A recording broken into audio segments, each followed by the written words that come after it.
Let's kick it off.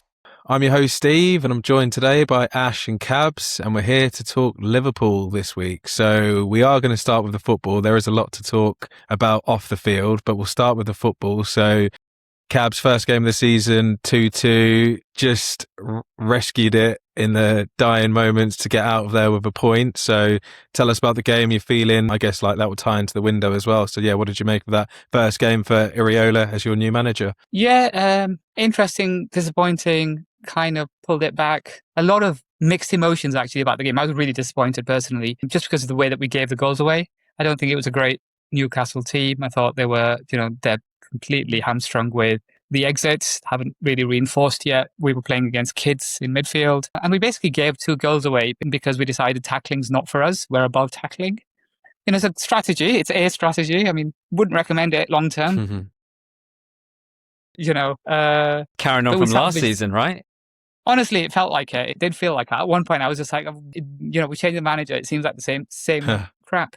I guess we should mention the obviously the Keegan tribute before the game was like, really emotional tribute. Obviously Newcastle's known for being, an emotional club anyway, but first game of the season, Keegan tribute, new manager, so they were up for it, right? Yeah, exactly. There was a lot of that, and it was. I mean, like with respect to the tribute, it was amazing. I really thought it was really well done, really classy. Yeah, and I guess when you walk into a situation where the emotions are so high, the last thing you want to do is give the opposition more fuel. And so conceding in the first 5 minutes is just idiotic. It's just and again, the way you concede also, like you said, I think given the season we've just had and the kind of frailties of the season, I think it knocks the team back because it just brings back all those memories of, oh crap, here we go again. Everything's going to go against us. So with respect to that, I think, game state, we've had these conversations lots of time. Game state completely changes the dynamics of a plan. The famous quote is Mike Tyson, I think. Everyone's got a plan, so you get punched in the face.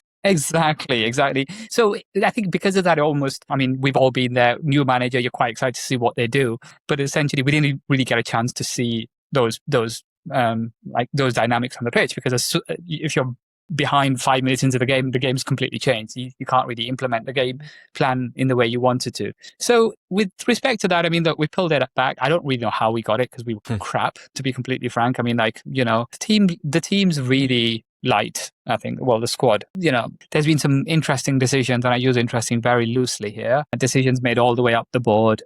I guess we don't have technically we still have a sporting director for the next 5 days. Right. But I think evidently he's looking for houses in Riyadh at the moment instead of... Oh, okay. Interesting. Strange in terms of timing, right? Completely. It's crazy. I don't really understand how they've managed to do this, because normally, I think we've all been in corporate environments. You have a position like that, you get put on gardening leave 6 months early, and then you basically aren't allowed to touch it because you can have a detrimental effect on the... Jim Ratcliffe doesn't know about gardening leave, apparently, within football. So I think there's an element where, people below a certain... again, we've all been there. When you're not decision makers, gardening leaves is redundant, right? It doesn't matter. You're just doing a BAU job. You can work your notice. But when you're making decisions that are going to substantially impact a firm medium to long term, having somebody who isn't really that invested in it is pretty... it's a pretty dicey strategy, personally. You wouldn't see that at an investment bank or a strategy house ever, right? It would be completely antithetical to it. We've all been there on a trading floor. You get told, you have somebody stand next to you, you pick up your stuff and you go, and you're walked out because you can potentially have a detrimental impact on the P&L. Essentially, we've decided, again, we're above this shit, my French, but, and he's going to work the notice period. And so I believe it ends at the end of this transfer window.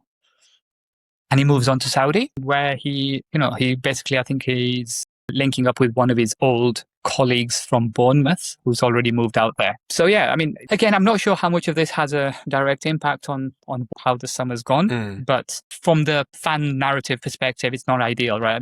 If you're trying to argue that you're trying to get a good deal, having this going on in the background where optically it's, as Man United fans, you understand optics, I think, quite well. We understand bad optics very well.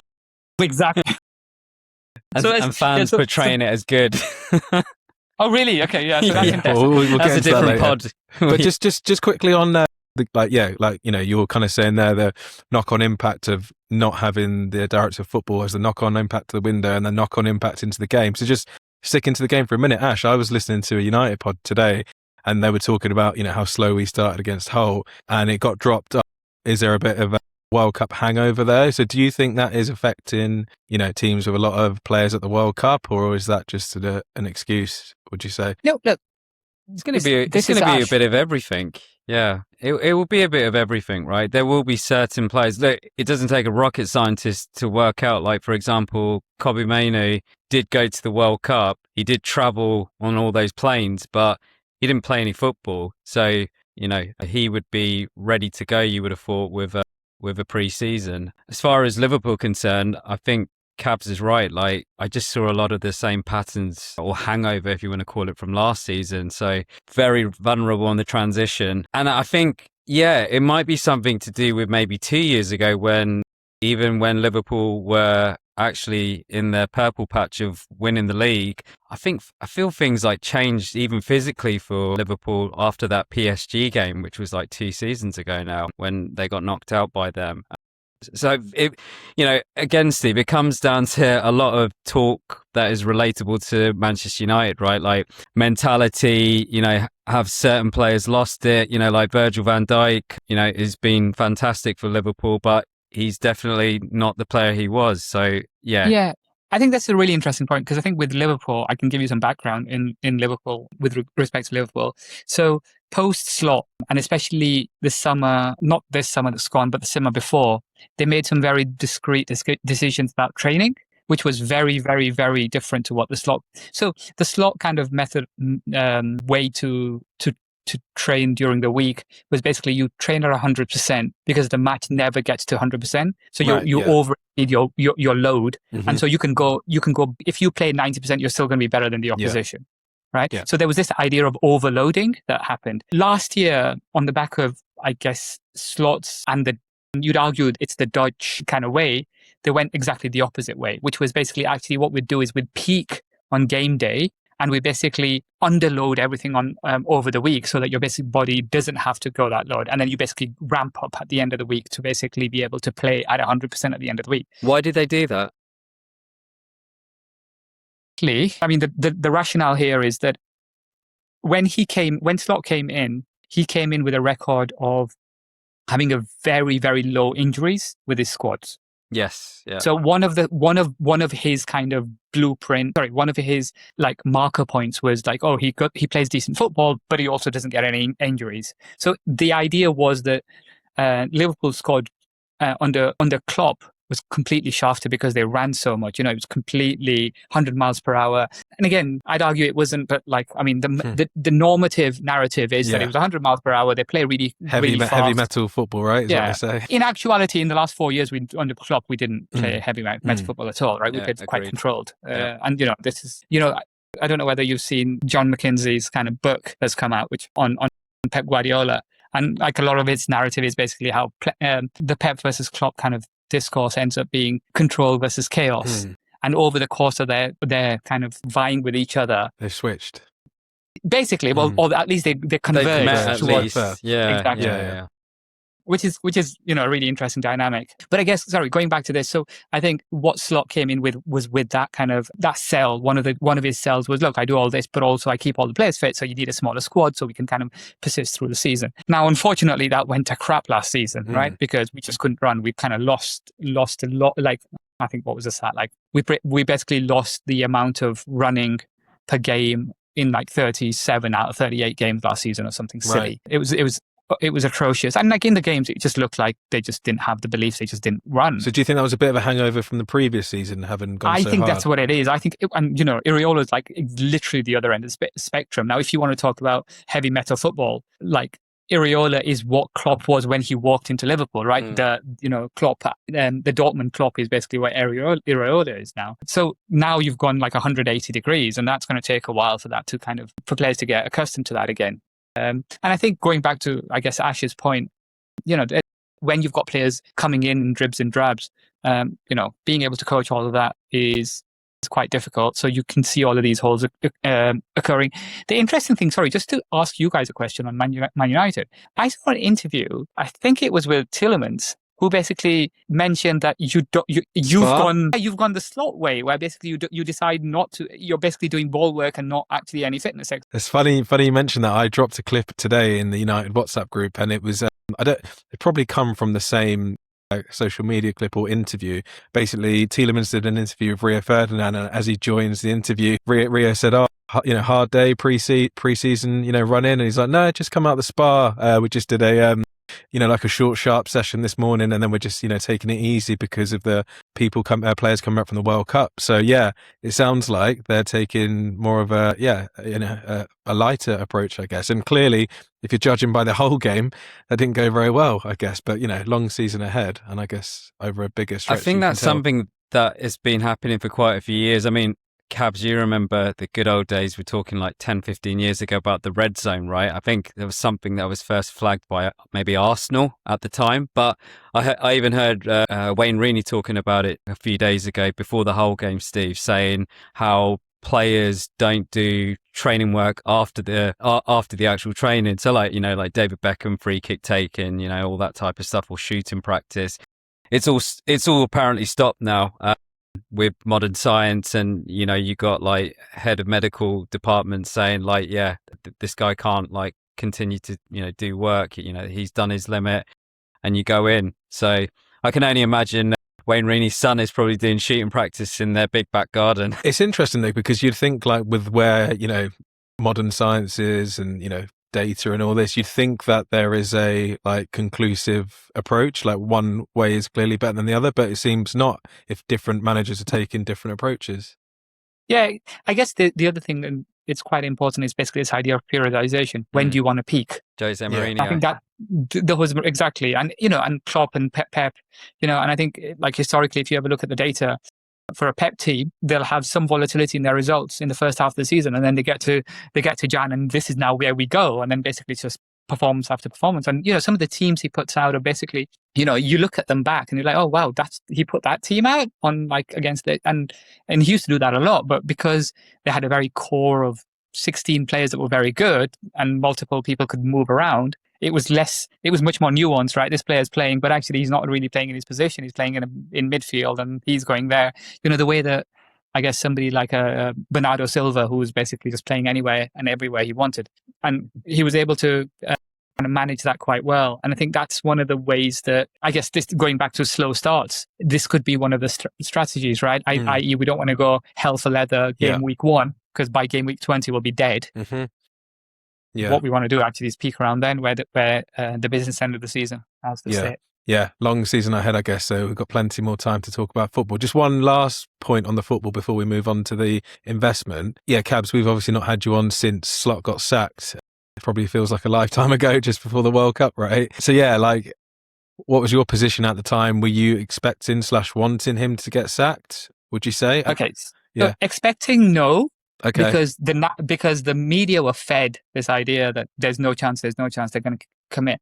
And I actually think it was a last minute decision. I don't think it was conclusively. I don't think it was like planned in advance of anything like that. I think it was actually one of those, on a whim, they got to the point of no return. I wanted him sacked. Like, I'll be completely frank. I think I've had conversation with Ash on this. I believe at a big club, you've got this idea of like the spiral of death. Right. And I think last time I came, I think when we were speaking about Amorim, I think I basically mentioned this. You just don't recover, because all you do is you kick the can down the road for the next bad result to basically have the crisis to reemerge. So essentially, I think once you get into that loop, it's done. And you don't have, and then you start losing fans, and you might keep the fans for a little while, but the next result, it kind of, substantiates that actually we've got issues, and then you get a division within the fan base as well, right? Exactly. And then it's a spiral, right? And then the players lose confidence. The players therefore make bad decisions. A bad decision therefore means results that previously we'd get away with would then have that impact. So I really wanted him sacked. I think I was concerned the day he got announced. I was slightly concerned that he was a bit Dutch.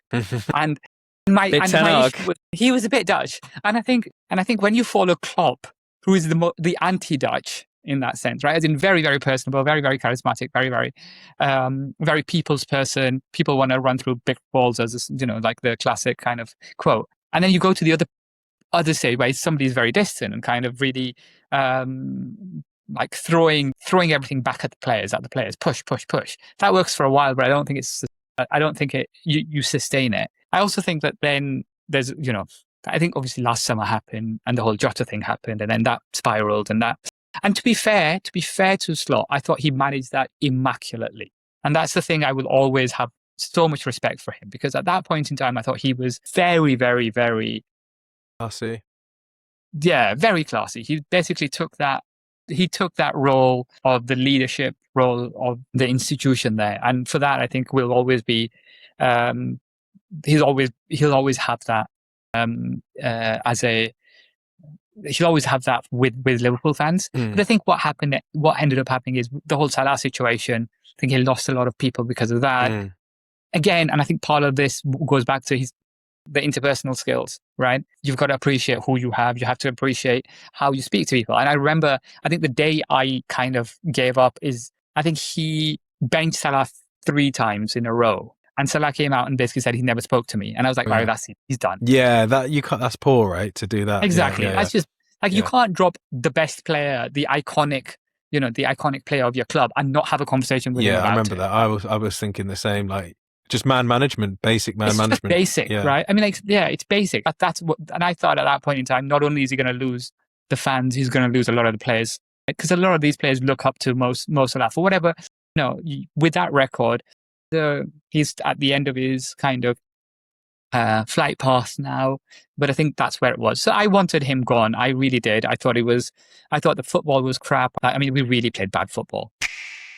Ash, Go Play Sports, new mobile app on the market. I heard they've just launched a new feature where you can collect payments within the app now. So just to quickly explain, we've both organised many football groups over the years, 5-a-side, 7-a-side, absolute nightmare in WhatsApp, right? Yeah, absolute nightmare collecting payments from people, trying to track attendance with loads of messages in there. Yeah, so this app, obviously you can track who's playing, but now as a manager, you can actually collect payments. So yeah, compared to the WhatsApp group, absolute game changer. Yeah, that's what I needed 10 years ago when I was running football matches all the time. So, and lots of features coming soon, like picking your teams. It's only going to get bigger and better. Yeah, Go Play Sports is where it's at. So download the app.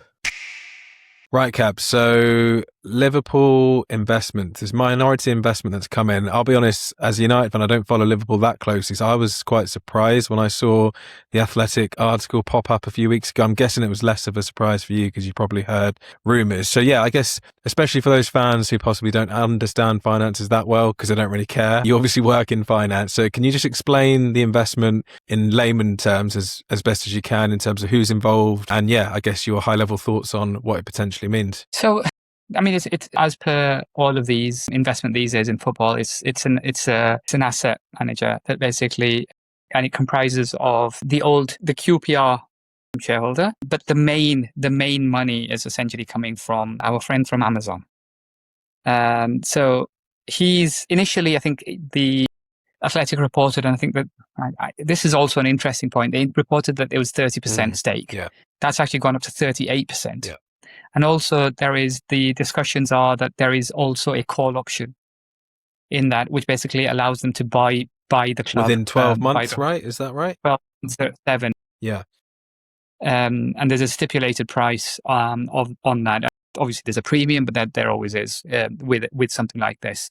So, which kind of suggests that there is scope for, this is an exit strategy essentially from FSG, or potentially looking at an exit strategy. I think the percentage, obviously, again, is really indicative. They're not coming in as a 10% shareholder interest. Sorry, there's one other participant that's quite a large stake, which is one of the Facebook founders.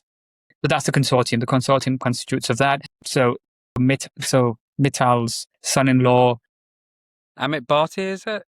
Bhatia, yeah. Bhatia. So, but I mean, after that, a lot of the stuff that came out is that a lot of the money is coming from the US. So Bezos' sports fund, right? Yeah. So it looks like pretty much 90% of the cash is coming from Bezos. Okay. Yeah. So, and this is again, this is obviously like, I joke about the Amazon thing. This is not an Amazon project. This is a Bezos project. Bezos owns 9% of Amazon now. So it's nothing to do with Amazon.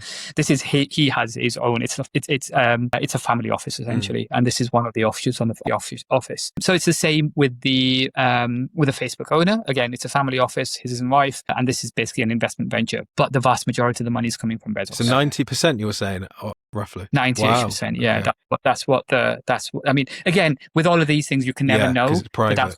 That's what's coming out. So Amit Bhatia is basically facing off, and I guess the reason why fundamentally is because he is well versed with football. He's been in football for 20 years, give or take now. Is he a Liverpool fan? Not that I know of. But like in the scheme of billionaires and very wealthy people, he seems to have quite a good reputation among the QPR fans. He was very kind of supporter focused, did a lot of stuff like on the ancillary of like support projects, helping community projects, etc., etc. So I think in that sense, you can see why they got him to face off against the becoming the face of this minority stake at this point in time. So yeah, so that's the first thing I would say. Second, I mean, like, going back to that point, like you don't take a stake of 38% if you don't have a strategy. These people aren't stupid. But I mean, interestingly enough, I did speak to a friend of mine who used to be an IBD Goldman, and I mean, and he's worked on a few of these things before, like specifically sports franchises. And he mentioned to me, nobody does this because they think they're making money out of it in the short term. This is either a long term strategy because they want to. They want to see they believe the direction of travel has potentiality, or it's an ego trip. Or a hedge against AI and the price correction that's coming that we talked about in pod 1. Yeah, exactly. It's a market neutral hedge, right? I'm not 100% sure that it is a market neutral hedge, but yeah, I mean, that's how it's portrayed. It's a hedge against like AI. In terms of the fan reaction, it's not been ideal, but it's not really been big. There hasn't been a huge reaction to it. And again, supported by the fact that you're saying that, fan media has not really been 17 minutes by the Anfield wrap. Done. Yeah. No. Nice and efficient. Is that because they don't know enough, or what? Why do you think it is kind of calm? It is basically that. Yeah. I think it's not been ratified yet. So we got to make that. So I think until and unless it's ratified, then basically I think that's when the engagement will start. At this point in time, there has been no engagement, right? It's just been FSG have issued a statement saying that there's a minority interest. Initially, they didn't even stipulate the amount, or rather, they leaked the amount to be lower than they actually was, and then it came out a week or so later that actually it was quite high. And then obviously, I think somebody in the US leaked that there was a call option. So again, these are all things that are, because it's a private company, nobody needs to disclose these things. I think the next stage will be, once that's ratified, there will be a supporters meeting with the board. So the supporters board has a say in it, or at least, has an open dialogue there. And then I think so the supporters board have posed questions and what's it long term, what's the strategy, what are you planning to do? But I guess the way that a lot of people are looking at it in actuality is that we're gone from one set of billionaires to another set of billionaires. Yeah. There's not been tangential change in it in some direction. And in a sense, FSG have been very heavy with the messaging. And again, obviously it helps when you in your own media outlets, but they've been very heavy on that nothing's changing. Yeah. In terms of the operational day-to-day running of the club. People are moving on to the board, right? But that's a few positions on the board, is it? Yeah. So there's 3 people who have moved onto the board. Batia's one, and then there's one from the 2 family offices. Now, Bezos is not on the board, just FYI, but like, as in, he's got somebody from his family office that basically has stepped on the board. So yeah, so that's basically the constituent elements of the board will slightly change. That will obviously only happen once it's ratified by the FA, and that hasn't obviously officially happened yet. But that should not. Nobody envisages that to be an issue. On that quickly, and yeah, I'm assuming they're pretty comfortable it's going to go ahead. But obviously, Amazon have TV rights, or have had TV rights in the Premier League. Have they got them in the Champions League this season as well? Yeah. Yeah, they obviously Amazon have an interest in broadcasting. I know you said Bezos only owns 9% of Amazon these days, right? But there is a link there. So as far as you're concerned, you don't see any issues there. No, I don't think they think it's a material material interest. Yeah.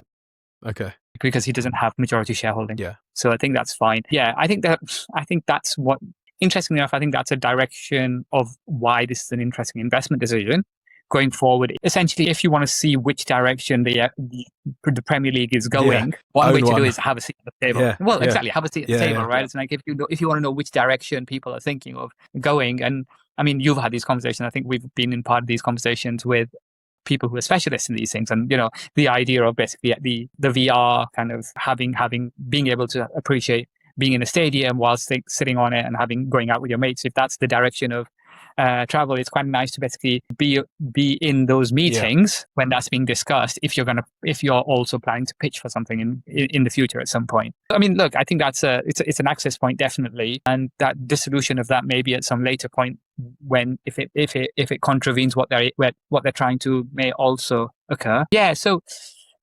So I think it's an interesting time to be a Liverpool fan. It sort of starts making a little bit more sense now because Edwards leaves, who was, everybody's kind of golden child at Liverpool. Touch on that, Kabs. We've had private conversations and, tell the viewers what you think. And Steve, because Steve, over the years, wanted Michael Edwards and myself at United, right? So give us a couple of, sound bites on Edwards over the last couple of years. So Michael Edwards so I've met him a couple of times. He's a nice guy. I think the hype is very much overblown. What he is he's quite a good decision maker. He's not a data analyst, FYI. He just doesn't do data. And a lot of the early part of his job was basically to push back on the data.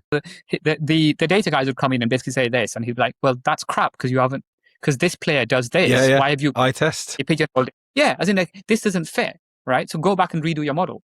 So a lot of that, what he was good at Liverpool was closing deals. But essentially, to be completely honest with you, what he was good at is Klopp being a genius. Yeah, I made this point in the United chat today. I said Liverpool's success was a lot down to Klopp, right? Obviously, you need the recruitment to go with it, but you need that manager. Absolutely. And I think that recruitment went with it. But the ability of a manager to maximize whoever walks in the door, right? And I think that's where, and you can see that subsequently, right? The recruitment is now gone to top tier recruitment. In terms of you're buying the best players, but actually there's a way there by extracting everything out of those more mid-level players, really. Yeah.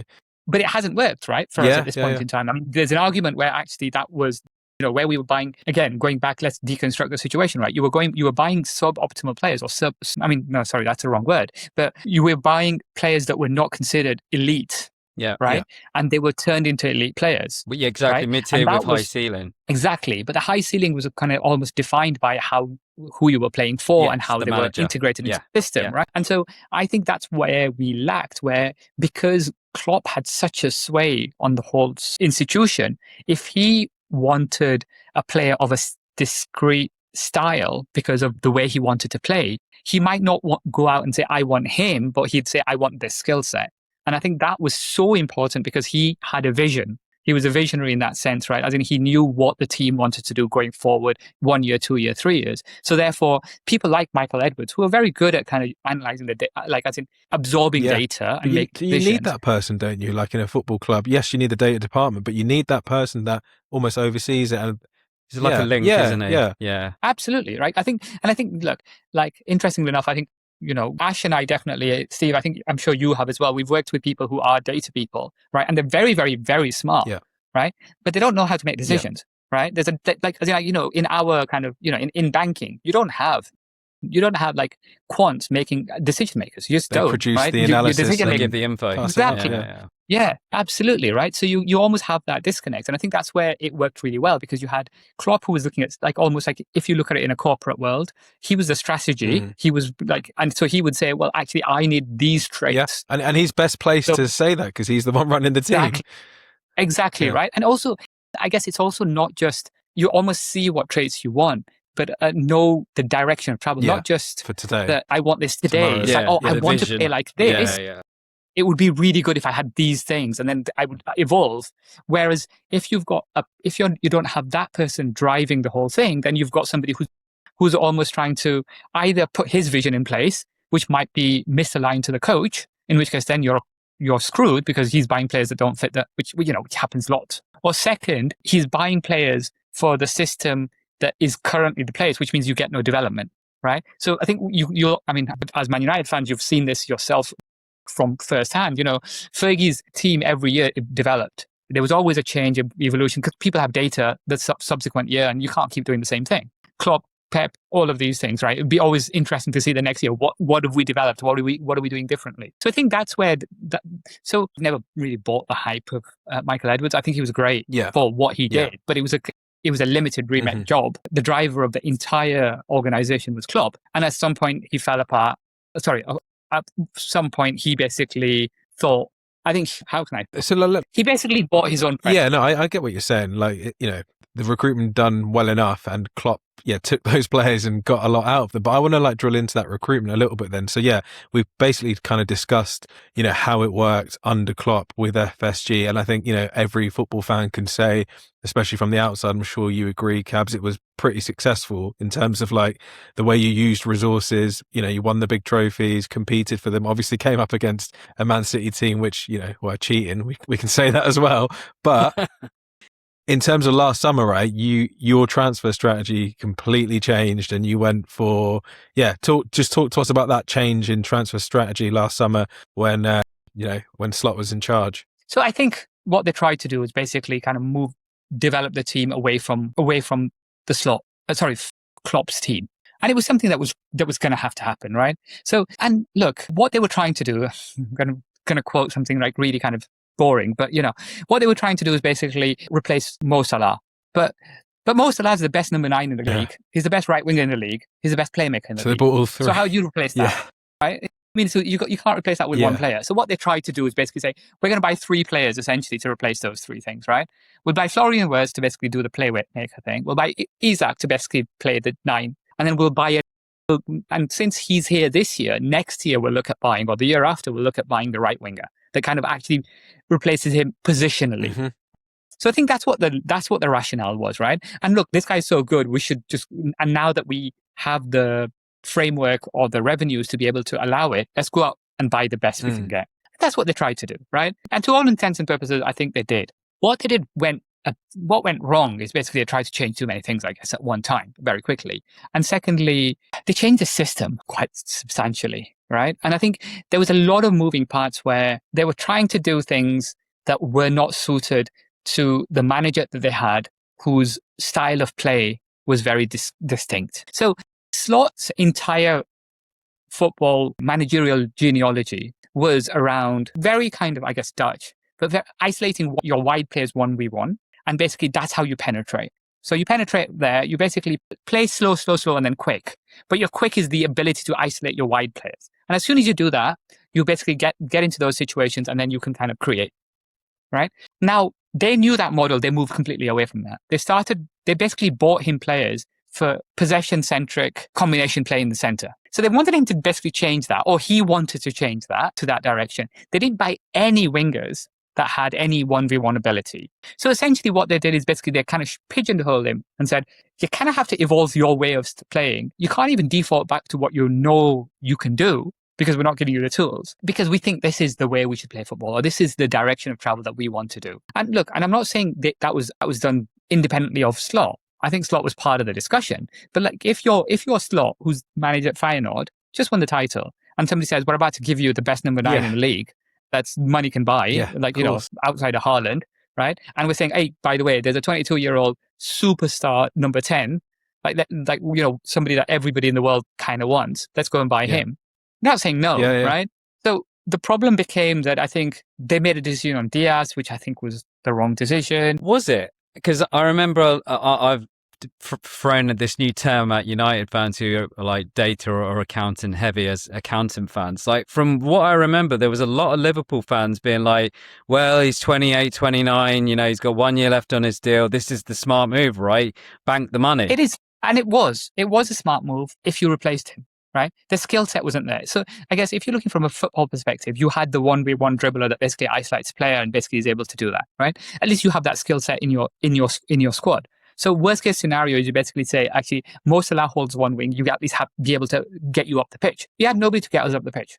Why did they buy Ekitike, especially in hindsight with 12 months? He's obviously probably the best player from that batch of players you bought, but was that a power play at the time? No, I think fundamentally the way that they wanted to play is they know they're playing 60 games. a season, right? And Isak can't play 60 games a season, right? And we know that for a fact. We have that on record from his thing. But they think if they can get Isak out there for 30, 35 games, he's going to score 20 goals. Yeah. Yeah, he's going to score 25 goals, right? Mm-hmm. And so the idea was that we have Ekitike almost kind of transitioning to basically be able to play that. He's quite young. He's be able to absorb more minutes. Interestingly enough, I think it works quite well now because Iraola basically plays a 4-4-2. Ekitike can play both of those positions. Like he can play the 9 and the 10. And it's not a 10. It's not a 10. It's a second striker. Yeah. It's not like a traditional 10, it's a second striker. It's like the Eric Cantona position, Teddy Sheringham, like that. Exactly. Yeah. It's that. Yeah. It's not PLO, early PLO. It's not the creative playmaker. It's actually like a forward. So I think that it ended up working. It's okay. Well, let's see. When he comes back, because that's a horrendous injury, right? I think as sports injuries go, it's right up there with one of the worst you can get. Yeah. But I think the rationale was that and then I think there was also a bit of, he can also play left wing and he's done that, and he can also play a bit deeper if we need to. And at times we'll play two forwards because we might be playing somebody not very good at home. They can both be on the pitch at the same time as an off striker playing off the left. So I think that was the rationale. I don't think there was a power play element to it. I think it was very much, though I do think there's an element of they weren't 100% sure they got Isak early, and they didn't want to lose. Yeah. So they basically banked Ekitike early, and then Isak went on strike, and then they felt they owed him to keep going with it. Interesting. So this was the thing. I think this was the interesting thing, because I think for all his flaws, I think Edwards is quite principled in that way. If he tells you, look, we'll come in for you, he will come in for you. Right. And so I think at that point in time, they felt indebted to Isak for basically doing this, that, okay, so we'll close this deal. And I think running the clock back, I think if they didn't have that, they might have walked away from the Isak deal at the end. And got Gay. I mean, let's see. Yeah, Gay was a disaster. Do you know the story for this, by the way? Tell us. He turned his phone off. No. Because he was at the gym. What do you mean? Yeah, because the owner of the Crystal Palace owner, Parish? Steve Parish, yeah. Yeah, Steve Parish, pissed off to the gym for a yoga class, turned off his phone. And so they're trying to get hold of him, and it's just, his phone's off and he's just not responding. No. So, because it was on deadline day that they tried to get a deal done. But then, that was doing in the gym on deadline day? Honestly, it's just so but silly. The onus was on Liverpool, right? As in, because you played the poker. They were, right, they were paying silly billies with like the offer, right? Like they were trying to, but I'm thinking back. Obviously, back then, Parish and Glasner were at it, right? Yeah, but basically that's what it was, right? He basically said, "I'm going to quit if you sell it." Yeah, right. And then he didn't want to sell him, but then he just refused to answer the call to basically tell us. Right. Wow, that's crazy. We have actually had a couple of listener questions come in. You might know this listener. He's called Az, and he's asked two questions. I'll let you keep them quick fire, but he wants to know why Liverpool didn't sign Harry Kane in 2023. I feel like he's shit staring here because we've been having lots of discussions in the United chat about Harry Kane and Anderson. So he wants to know why Liverpool didn't sign Harry Kane back in 2023 when he was leaving Tottenham. And secondly, why were you not in for Elliot Anderson this summer? So the Elliot Anderson thing's really straightforward. It was just too much money. I think they don't think they need that profile. Do you? Of player.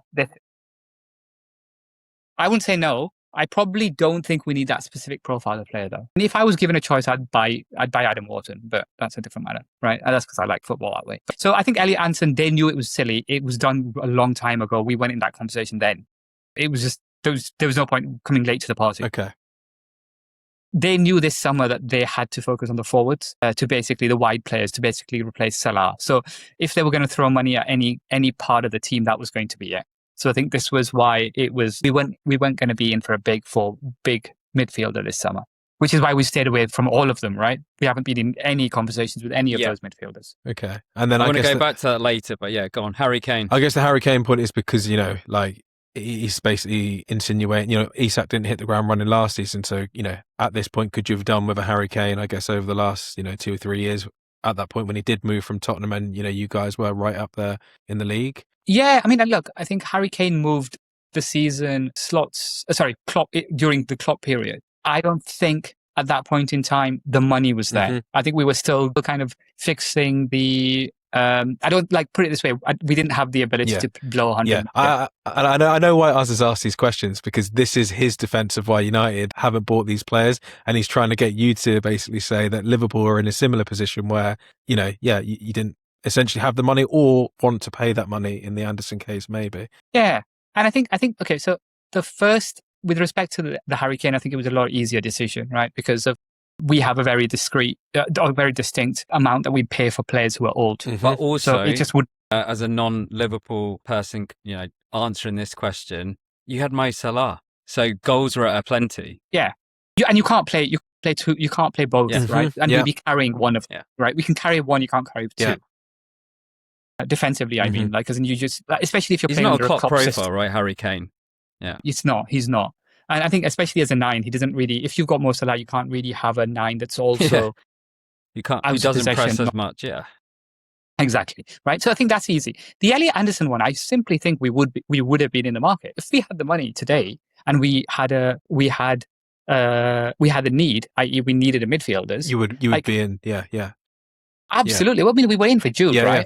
All right. At that point in time, when we needed midfielders, we were happy to go all the way in. Yeah. For the elite midfielder. The question ultimately becomes how good is Elliot Anderson, right? And whether he's worth that. But then, I'd argue he plays more progressive passes than Declan Rice. And if Declan Rice is worth 100 million, then English as well, English tax, right? Yeah, and also that you've got somebody for a good 6, 7, 8 years. You've got banked, and if you. The way that, and I guess the other thing I would say on this is basically the direction of travel of kind of transfer fees. You don't envisage that coming down anytime soon, right? Yeah. And given how this transfer window has gone, he's not looking stupidly priced. Yeah. Right. If Tonali's 100 million, I'd say Elliot Anderson, damn good buy. If 100, Morgan Rogers 120 million. Yeah, exactly. So I think if that's a benchmark of players going, I'd say he's one of the better ones out of the lot, personally. So so I think I would have loved him at Liverpool. I think he would have solved a lot of our problems, to be honest, under Iraola. Mm-hmm.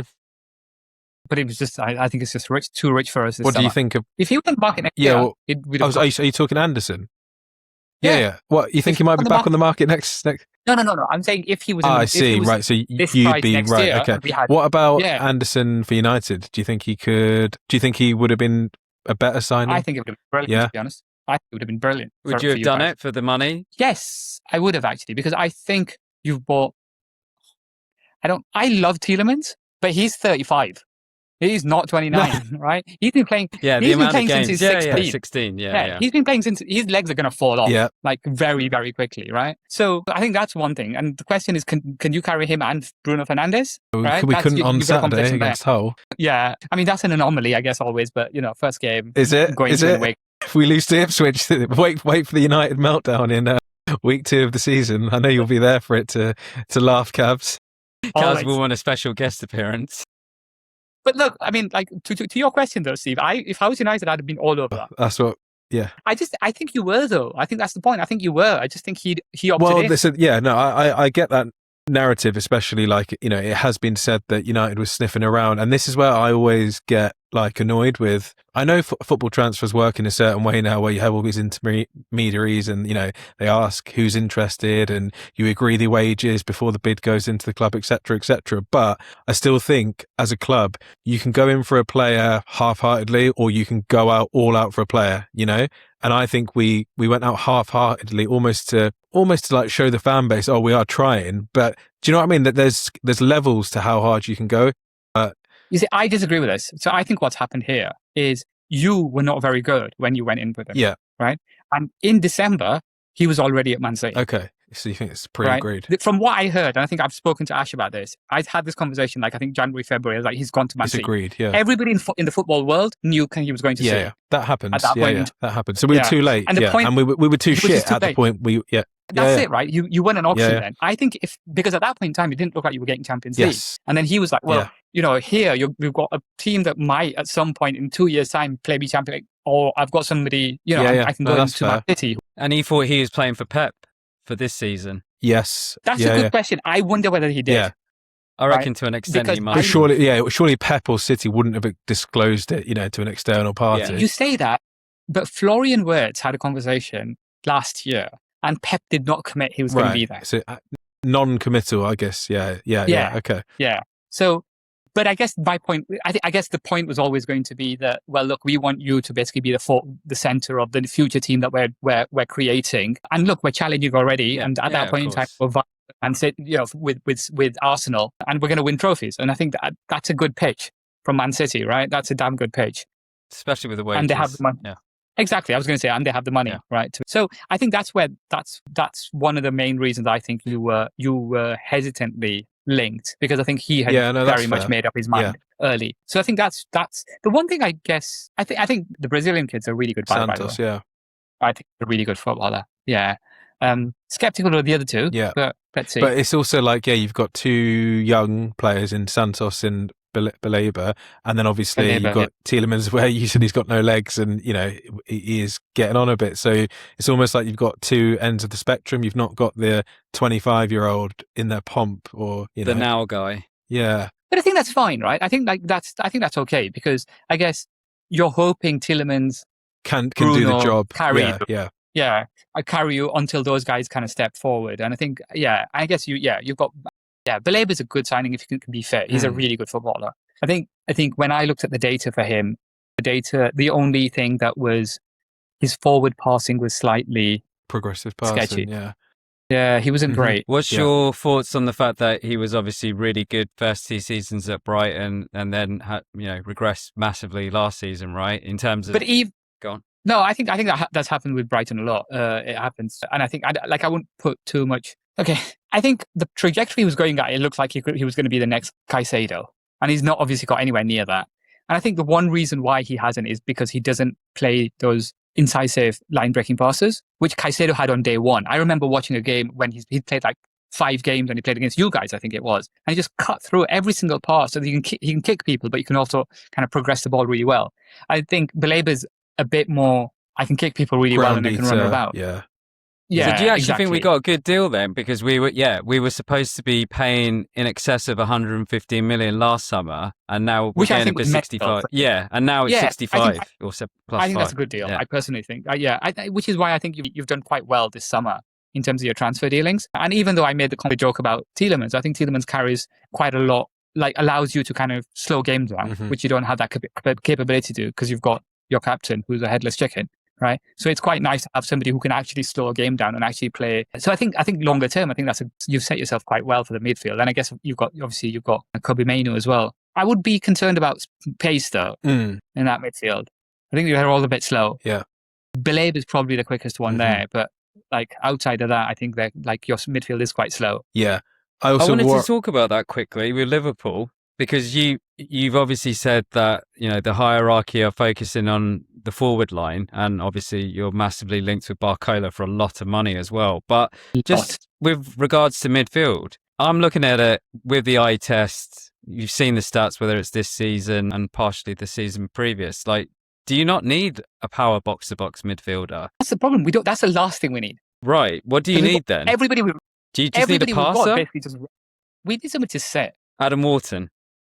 Basically, we just need somebody to sit behind the ball. Right, and that's our issue. Basically, everybody wants to be a box-to-box midfielder. They want to play because they're footballers. Like, Gravenberch is a lovely footballer. But does he have the engine to get up and down? Like, he does. Yeah, okay. So, they both do. The problem is offensive footballers. Like, they want to score goals. They which means that the last thing they want to do is play support. They don't want to sit behind the ball and kind of provide options of passing, which obviously means that and again, I mean, it was very evident on Saturday, but your rest defense is shite. So why are you being transitioned on a lot then, like over the last year? Because our rest defense is rubbish. But so don't you need a ground eater? Don't you need like a Baleba type who's good at running back and stopping fires? Because I don't think that's how you stop fires. Right. I don't think you need to be coming back. I think what you need to do is basically make sure you have somebody there to stop control fire. The ball. Well, not even the ball. I'm talking about our possession, right? You just have somebody who basically screens to make sure that if you get transitioned on, there's somebody there to kind of stop it, right? Or at least be in the space that diminishes the chances of you getting transitioned on. So if there is a ball that kind of a second ball that comes off, somebody's challenging for it, which slows down the transition straight away. So the problem is everybody's gone ahead of the ball, right? Which is what happened yesterday, or not yesterday, sorry, Sunday. Then you don't have any of that. So you just run straight through the midfield. So do you think that guy's Adam Wharton in terms of like availability within the market? I just like Adam Wharton because I love his football. So who's the ideal player? You're well versed with names. Well, Rodri. Yeah. Yeah. That would have been good. Everyone wants a Rodri. I genuinely don't know the answer to that. Like, at this point in time, if I had a choice of a player, and it's not because he's the ideal profile, it's just because I think he's quite a smart footballer, is probably Scott at Bournemouth. You might say him, yeah. Yeah, and the reason why, there's two things. One, I think, is the plug and play, right? We don't need to, because he knows the system really well, and he's played quite deep for him, for Andoni. We don't need to go through you need to do this, and this. We need to teach you how to do this. It's just you just play him straight away, and he does.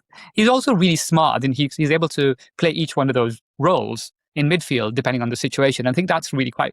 So, like, I think Szoboszlai is a really, really good footballer. I think he might just be really stupid. Like, I just don't know how much there is between his ears, right? Genuinely. And look, he's a great footballer, I think. I think, like, technically he's really good. But I think, like, I wouldn't give him decision make. I don't know, because a lot of this Andoni football is going to be based on making the right decision at the right time to basically do this hybrid pressing thing that you might have, obviously, everybody knows about it now. But, you go from your positional base to a man-to-man system, and when and how, what the triggers are. You've got to be quite smart to basically work that out, because if you get that wrong, everybody's going to follow you, and you get killed. Was he not doing that first season under Slot, though?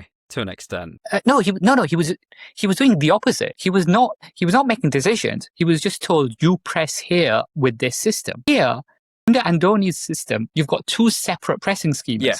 Right? You've got a man-to-man schema, and you've got a positional schema. And you've got to know when to flip between the two, because as soon as you go, everybody else has to go with you. The centre-back moves, the full-back moves, the forward moves. Szoboszlai is almost the pivot point there. He's the one who kind of directs who goes. If he goes wrong, everybody else is screwed. Wow. Okay. Yeah. So I think that's how it's going to work, right? And I think he could be the ideal Andoni player if he can work that out, because that's a big responsibility then, right? Exactly, right? But he's got all the tools to be brilliant at it. Like, I spoke to John McKinsey, who's like, the world's expert on Andoni Iraola, and he basically said exactly the same thing. Like, look, this guy is the perfect Andoni player, but because he doesn't watch Liverpool a lot, the issue is, I think that's only the case physically. Yeah. Let's see if he's got the brain to do it, because he needs the brain to do it, and that's the issue. So look, I think, like, going back to you, I think the perfect player there in a plug and play way is probably somebody like Scott. I think Liverpool fans are fixated with a 6 that kicks people. I think that those days, I just don't think you carry that anymore. I don't think it's necessary. I think, like, elite teams don't do that because you have too much of the possession. You don't need somebody. I mean, you guys had it, right? Ugarte, useless. God, yeah. Pass the ball. Yeah. Right. So you just don't need that. And, like, if you're talking about somebody who does that and can pass the ball to perfection, well, there's like 2 of them in the world. Yeah. Right. Yeah. So I think that's my issue. Like, we've got a lovely footballer in the academy that's just come through. Like, honestly, he is brilliant. 19-year-old Trenioni. Like, I don't know how many chances he's going to get, but this kid's got, like, sky-high ceiling. Yeah, he can do all of that. Like, is he a midfielder? Midfielder, like, yeah. So he's basically very... he says he molded himself on Thiago, obviously, support, kind of always passing, can create angles, can make, like, vertical passes all day long. So he'll get a lot of chances this year now that Curtis Jones is gone. Interesting. So I think I'd be very surprised if he gets less than 1,000 minutes. And any other positions? And so you're saying a hold-in midfielder, any other positions you want before the window shuts in a week? Get me as many strikers as possible, like forward. Just get me like 6 of them, and we'll be sound. Yeah. So what's going on with Isak then? Like, you're not trusting that he can... No. He's not going to play... just for games, right? Yeah. We need another striker. 150 million, Barcola. Shut up. No. I'm asking, would you pay that? Okay. I don't think it's 150 though. I think it's like 120. No, but PSG won 150 million as we speak today, right? Euros. Yeah. Like 120 million. I think they'll get... But you're happy to pay 120 million for a bench warmer at PSG? He's the best wide player we can get in the market. What about the Brighton kid? Minter. Yeah. He's coming as well, I think. I think he's playing the other side, So you're getting right? both. So you're going to be spending about over 200 mil. Yeah. So that's Mo Salah's worth like 300-400 million. At least. Wow. At least. Because Are you confident that's going to happen in the next week then, Kabs? You guys are going to splash boat? I think back all will happen. Mint is injured for 3 months. Yeah. Back in October, isn't it? I think they're saying. Yeah, 2 months. Yeah, 2 months. So that's what they're saying. So I think, if Minter doesn't happen, they'll get a right winger because we don't have one. Like there isn't one on the books apart from Rio, and Rio, and it's not even Rio's position. Right, he's a left winger playing outright, and you don't really want to. Still got Chiesa on the left, Premier League winner. Is he even alive? I don't know. He was dropped. He apparently has a Premier League medal. So he does. He loves it as well. You can't get rid of him. He's on so much money. Yeah. Is he? He's on silly. He's basically, that was a United deal. He paid him so much. They just can't get anybody to take him now. Yeah. Yeah. We got a few of them. Interesting. I didn't realize you guys, were like ready to pounce. Yeah. So and then the other thing that we really need is we basically need another like central forward. So we need 3 forwards essentially. So you weren't joking. What if Van Dijk gets injured? Who's at the back? Well, we've got, I mean, if Van Dijk gets injured, our season's gone. So, like, that's redundant. It doesn't matter, right? But we do have Iraola, which is the Barcelona club captain that we got. And then we've got, obviously, the French kid. Yeah, Jacquet. We just bought Jacquet, who looked really good on debut. He looked decent really good on Sunday, yeah. And then we've got Joe Gomez, who will come back from injury in a week and then get injured in 2. So, he'll play 2 games, and then we've got another Italian centre back. So we have got enough players. Yeah. It's just they're not they're very, very inexperienced. Is what I would say. Cool. So look out. And we don't have attackers. Over the next week. Attackers. Yeah. The one I want, which is never going to happen, but you can dream, is Endrick. He's been touted to go out on loan. I know, but I think we want a option to buy. And surely you just take the loan, right? Even if that's the only thing available. I think that might be something that comes about at the end of the window. And I guess the reason why, just for people's reference, is we currently have 1-9 and 1-10, and that position, is basically kind of pivotal to the way he plays. So Endrick kind of covers both of those because he can play both the 9 and the 10, and that basically means that you can cover that until Ekasika comes back, and that's probably going to be not before like January, February time. Interesting. Yeah. And then the other side, obviously, is you must have heard this. Cody Gakpo is going to Spurs, evidently. Saw something City? about that. 70. No, I think City came in but then didn't want to go that high. Okay, so Spurs, 70 million Cody Gakpo, which is why Elliot Anderson seems cheap. Yeah, that's the thing. Yeah. It's a crazy market, isn't it? Yeah. Okay, well, I'm going to put you on the spot, Kabs. It's a bit difficult because there's a week left of the window and you don't know quite what's going to happen. But where are Liverpool going to finish this season? / who's going to win the Premier League? And also who's going to win the Champions League? And who's going to be the player of the season in the Premier League? You've had one weekend worth of games, to be fair. To get a sense. It's true. It's true. So, I mean, I think it's hard to look past, unfortunately, Arsenal. Yeah. I think they've got stability. They've got a hell of a squad. I mean, I don't think their first team's great, but they've got a hell of a squad, which basically means, they can just in and out of players. Yeah. They're not really prone to injury crisis because they've got 70. And all the big clubs, well, especially City and Liverpool, the biggest challenges, new managers, right? Yeah, exactly. Yeah. Transitions, yeah. Everybody's on transition apart from them. So I would say they're first. Okay, so what was your second question? Well, because you're not picking Liverpool for the league, I want to know where you think Liverpool are going to finish. If I'm being optimistic, third. Interesting. Maybe fourth. Okay. Like between 3 and 4, I think we'll finish third. So below Man United. I know that you're big Champions League guys. I knew that was coming. Yeah. Carrick sacked, right? Before Christmas. Yeah, I don't know about that. Yeah, not before Christmas, but maybe. Well, mate, if we lose against Ipswich and we've got like Everton away in the derby in September, things can get real bad real quick. But yeah. I think the issue you're going to run into is basically when the Champions League more games. Yeah. Yeah. So I've got bad feeling with United. I actually can see an implosion happening in the next month, but we'll see.